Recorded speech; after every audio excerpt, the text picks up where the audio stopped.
Well, good morning, everyone. Thank you for being here today so early on a Friday morning. I would like to welcome you at the George Washington University, the Elliott School of International Affairs. My name is Marlène Laruelle. I'm the director of the Central Asia program and the project director for this Women and Water in Central Asia and South Asia project. This is a project that has been funded by the State Department since 2013, and it's finishing, the grant is finishing this month, and we will be giving you during the whole day a kind of overview of the activities we have been doing over these 3 years, and you will see it's really a wonderful example of how to create a network of female activists from 5 different countries, Kyrgyzstan, Tajikistan, Afghanistan, Pakistan, and India, who are all working on water management at the community level and who decided to share their knowledge, to exchange on innovative solutions for their everyday water challenges, to enhance their leadership skill, and to empower each other. This project is a great achievement at many levels. The first one is that all our participants from the 5 countries are here today, and for them, that's for you. That's great. For many of them, participating in this project was their first trip abroad, their first time in a plane, so that's really being here now for the 3rd year in Washington, D.C. It's really a great achievement and a great moment of personal empowerment. The second big achievement of this grant is that the 5 NGOs with whom we have been working have been doing really a great work, and we will be discussing their achievements during the second panel. The 5 NGOs are Watershed Management in India, ISAR Foundation in Pakistan, Afghan for Tomorrow in Afghanistan, Association for Rural Women of Kyrgyzstan, ALGA for Kyrgyzstan, and Vanva Zemin for Tajikistan. It's also an achievement in terms of collaboration between 3 institutes inside the Elliott School of International Affairs, so the Central Asia program that I'm representing here, the Global Gender Program with Barbara Miller, who will be speaking in the first panel, the Sigur Center for Asian Studies with Deepa Olapalli also speaking in the first panel, and our colleague Marcus King, who helped us a lot when we launched the project. And during this first panel, we will be briefly showing you the kind of the research side that we are doing at GW in terms of water issues. There are also several other persons I would like to thank because they really played a key role in this project. The first one is Ariana Leon. She co-founded, co-launched the project with me 3 years ago. The second one is Julia Collins. She was my program assistant during the first 2 years of the project, and they both have been working on the project as much, if not more, than me, and so they really played an instrumental role. A third person who is not here but who will arrive very soon, and you will have the possibility to meet with her in early afternoon, is our documentary film director, Shitra Jayaram. She will be showing you the video that she has been working on with the participants to kind of document the activities of the project. And then last but not least, this project would not have been possible without the financial support of the State Department, and so I really would like to thank the State Department for being able to support us for these 3 years. And now I would like to give the floor to Daniel Rosenblum, who is Deputy Assistant Secretary for Central Asia at the State Department Bureau for South and Central Asian Affairs. And of course, they have been instrumental in making this connection between Central Asia and South Asia. Daniel Rosenblum oversees the US policy and diplomatic relations with the 5 Central Asian countries. For several years, he worked as coordinator of US assistance to Europe, Eurasia, and Central Asia. His office provided strategic guidance and oversight for all US foreign assistance to more than 30 countries of the former Soviet Union, Western Balkans, and Central Europe. And he also served as the primary US government liaison with other international donors, including the European Union and multilateral development banks. He also, before that, held a variety of other positions in the Assistance Coordinator Office, including Deputy Coordinator, Director of the Eurasia Division, and Special Advisor for Economic Program. So Dan has a kind of very long experience about working in terms of development issues and coordinating development program from the US side with the world region, and so it's a great pleasure to have you here to give us some kind of introductory remark. Welcome.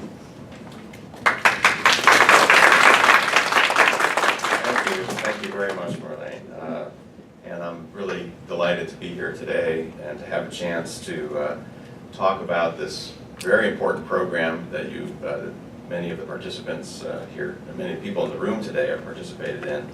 The women who've been involved in this project, we think are really a vital force for driving growth and progress in the South and Central Asian region. As Marlene mentioned, I work in the Bureau for South and Central Asian Affairs, and our bureau is responsible for all of our diplomatic relations and our programs and so on with 11 countries. As she said, I'm responsible for the part of our bureau that deals with Central Asia, and I have colleagues who work on the South Asia part, but I'm here representing the entire bureau today.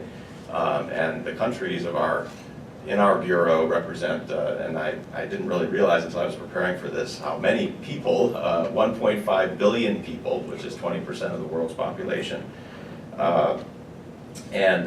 We also, in our office, coordinate very closely with our colleagues in a different bureau, which deals with Afghanistan and Pakistan. So we feel as if they're part of us, but even though on a day-to-day basis, they're in a separate part of the State Department. But I think we're here today mostly to focus on issues of water. And water is critical everywhere in the world, of course. Without water, there is no life, literally. But this is nowhere more true than in South and Central Asia, where there are 20 major river basins that are shared by 2 or more countries, and where growing populations increase demand for food and energy, just at the same time that climate change is reducing the reliability of water supplies. And as we all know, this can lead and has led to economic tensions and sometimes to outright conflict between nations. Now, at the same time, we also recognize and state that women are a critical part of the solutions to these challenges related to water. And that's true for a number of reasons. First, because as a general matter, we know from many years of looking at development data that investing in women is a high-yield investment. Gender equality and access to education, to healthcare, to economic participation is essential to economic growth, to healthy and broad-based economic growth, and to ensuring that countries can compete in the global market. And secondly, we all know, and many of you in this room know firsthand, that women have a huge stake in having accessible and healthy and sanitary water supplies. Women are disproportionately affected when water isn't readily available because they're usually the ones responsible for their family's water needs, spending hours a day collecting water, being exposed to the health and safety risks associated with that, and in the process giving up other economic and educational opportunities. So equitable access to water is an essential element of addressing not only the root causes of poverty, but also gender inequality. Collecting water can fill many hours per day, involve walking for miles carrying heavy amounts of water that will be used for drinking, food production, and care of animals, personal hygiene, care of the sick, cleaning and washing, and so on. And school enrollment for girls can improve dramatically when clean water and working toilets become locally accessible. It's been said before by many, and most, I would say, consistently by my boss, Secretary Kerry, who I've heard repeat this many times, but no country can truly progress if it leaves half of its people behind. And that's why gender equality is critical to the goals of prosperity, stability, and peace, and why investing in women and girls is critical to advancing our U.S. foreign policy goals. Secretary Kerry said, this is a quote, "Women's issues are more than just women's issues. their family issues, their economic issues, their security issues, and their justice issues. And they matter to all of us, to men as well as women, and to boys as well as girls. There's a strong relationship, as I said before, between empowering women and access to clean water. Women make most of the household decisions about water and sanitation, but too rarely are involved in community planning or water management decisions.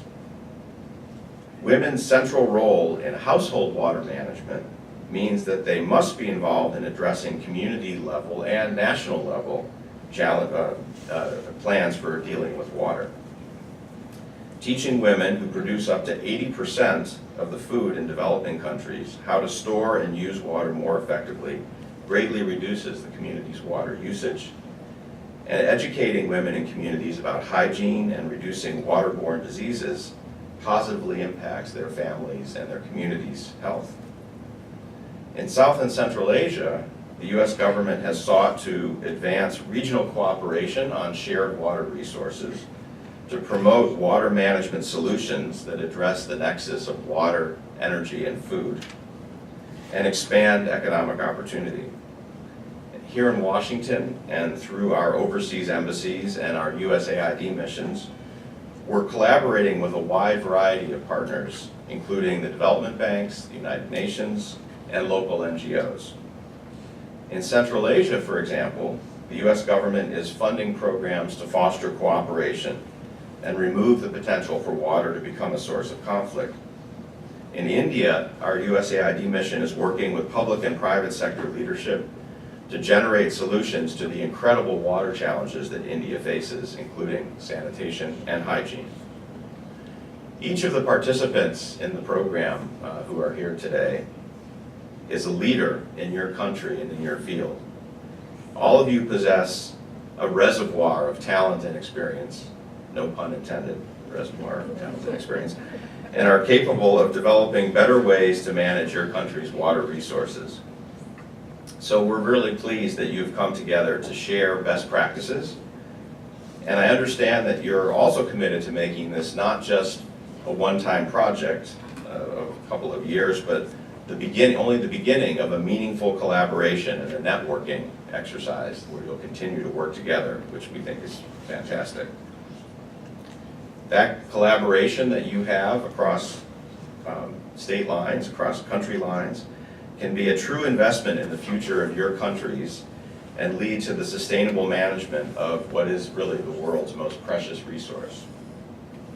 So that's why programs like this one, that we've been really pleased to partner with Marlene and her team, why these kinds of programs are so critical. We value your knowledge, your passion, your energy, and the work you do every day.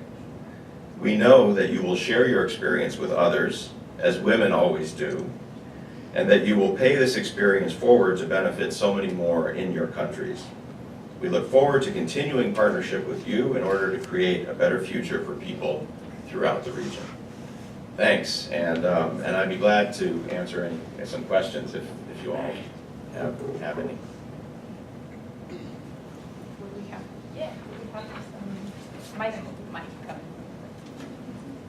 Thank you very much. I'm Deepa Olapuli, and from the Senior Center and part of the project. My question relates to a slightly expanded version of Central Asia, which to include Afghanistan as well. And this is related to a conference that just ended or is going on, the Heart of Asia conference right now. And I'd be interested to see what the development priorities are for that region, especially to integrate Afghanistan from a water perspective or from any other development perspective as things now are in transition with the U.S. pulling out. Okay, good question, and I probably won't be able to give a truly comprehensive answer to it, but I'll mention a few things. So first of all, we have focused quite a bit in the last couple of years in trying to integrate Afghanistan more consistently in discussions of economic connection and economic growth in Central Asia, and also to some extent water management. So just to give you one example, the United Nations has a center in Turkmenistan, in Ashgabat. It's called the Regional Conflict Prevention Center, or something like that. May not have it exactly right, but it's the Regional Center for Conflict. And it sponsors, actually also with some funding from the US government, a discussion about water management regionally, trying to develop a legal framework for resolving disputes between countries in the region. And as we all know, I think many of you know, there have been disputes in Central Asia over the management of water resources. And Afghanistan is part of that project and has been brought in. Sometimes, honestly, with some reluctance from some of the Central Asian countries, but I think they've come to accept that Afghanistan, which is part of the same water basin with the Amu Darya River and so on, has to be part of the discussion. In addition to that, on the economic side, we have tried to incorporate Afghanistan more thoroughly, and actually Pakistan and India as well, into the economic, regional economic connection programs that our USAID colleagues operate in the region. So for example, there's a program that deals with reducing the costs of transporting goods over borders throughout Central Asia, but also into Afghanistan, that has involved a collaboration between our aid mission in Kazakhstan, which is our regional aid mission in Almaty, and our aid mission in Kabul, making their programs actually work together so that that Afghanistan is brought into the equation. So those are just a few examples of the kinds of ways that we're trying to more closely integrate Afghanistan's economic development with the broader region.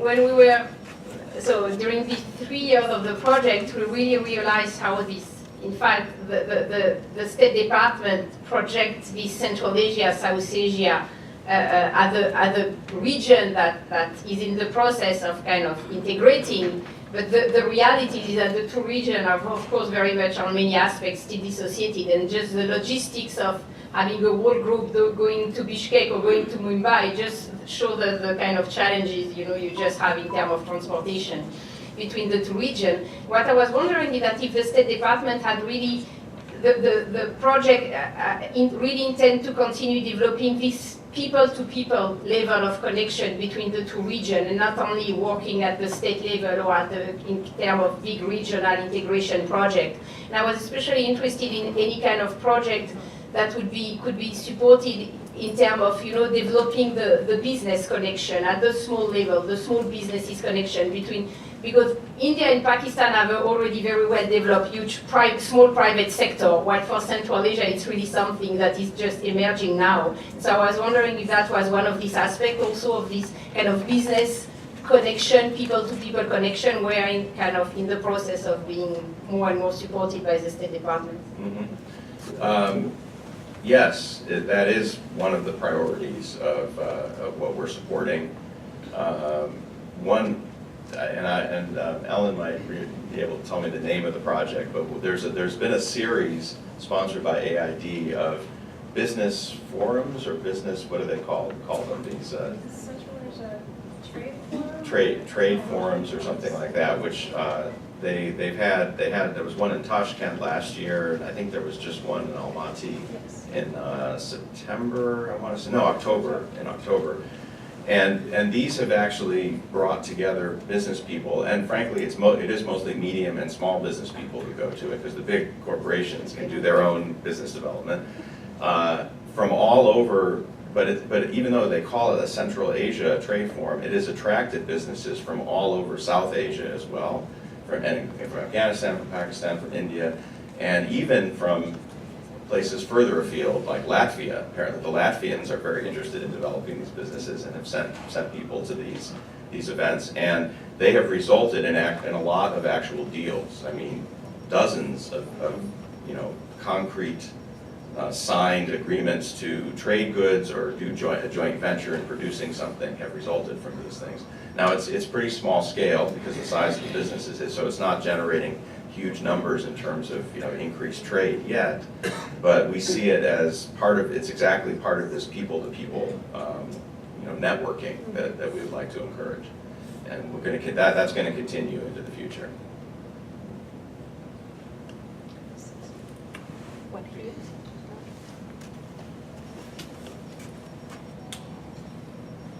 Sean Roberts, George Washington University.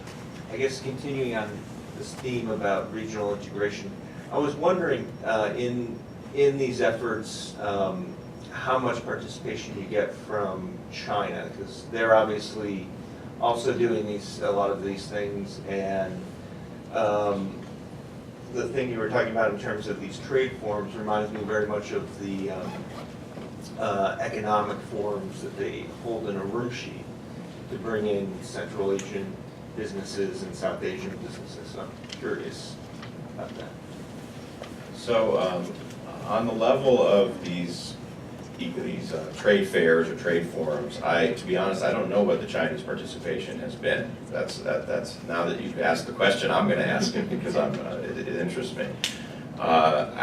More broadly, in terms of policy, we have tried to intensify our discussion with the Chinese about their plans, and they have, as you know, a new branded policy they call the One Belt, One Road, which is about building connections basically between Western China and Europe, but with a lot of things in between, and there's a lot of infrastructure associated with it. And we've had for several years now the so-called New Silk Road Initiative, which is basically a series of different projects, including the ones that I've talked about and then other things. And so we've talked to them about how what we're doing and what they're doing could actually be complementary, because we think they are. They're not at all in competition with one another.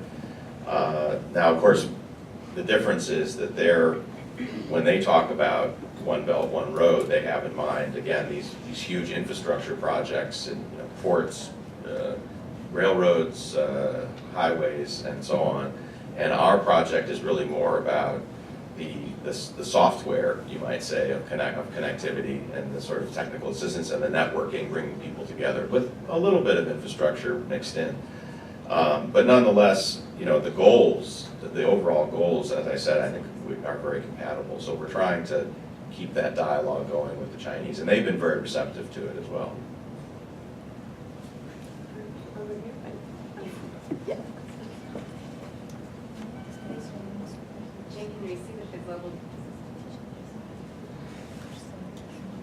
Jane Henry with the Global Gender Program here at GW. So with respect to these other projects that you're talking about, how do you see future projects relating to women and gender more generally? I'm thinking not just in terms of the businesses, but also in terms of research that might connect to that. I'll have to be honest with you and say that I'll probably have to get back to you with an answer to that, because I don't know what's in the queue for projects that support gender equality or women in development. I know that it's something that has increasingly been sort of integral to our development goals through our our USAID programs and things that the State Department supports. But I can't give you specifics about what the plans are going forward, other than to say that it's going to remain a priority. I don't know whether, I'm looking at Ellen, whether she knows anything else about. We've got Irene here from the Global Women's Initiative. Okay. So Irene, do you want to add anything to that? Yeah, please.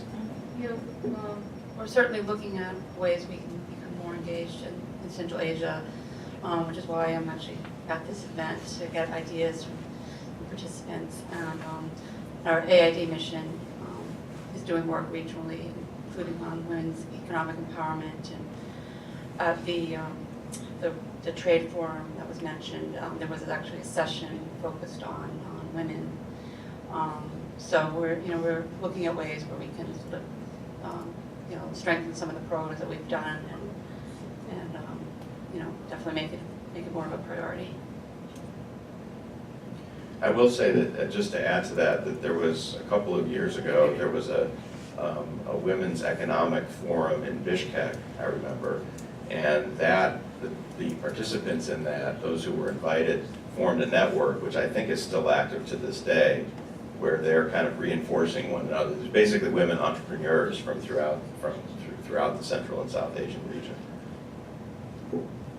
Great. With that, I would like once again to thank the State Department for the support they gave us for these 3 years, and thanks in particular Dan Rosenblum for being here today and sharing with us his experience and knowledge about the region. So thank you.